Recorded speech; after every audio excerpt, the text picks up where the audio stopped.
Hello guys, तो आज की वीडियो में बहुत ही मज़ा आने वाला है क्योंकि आज हम सीखेंगे इंग्लिश के छोटे छोटे सेंटेंसेस उर्दू मीनिंग के साथ।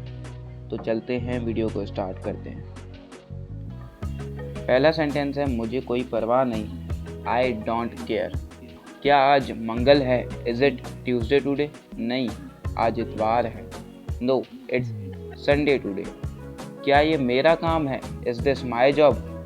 हाँ, ये आपका काम है। Yes, this is your job. ये परसों आ रहा है। He is the coming the day after tomorrow. अब किसकी बारी है? Now whose turn? अब मेरी बारी है। Now it's my turn. इसने क्या कहा? What did he say? कितना बड़ा है? How big it is? कितना छोटा है? How small it is? मुझे घर ले चलो। Take me home. मेरे आगे खड़े हो जाओ। Stand ahead of me. ये गर्म है। This is hot. ये तो बहुत गर्म है। This is too hot. ये ठंडा है। This is cold.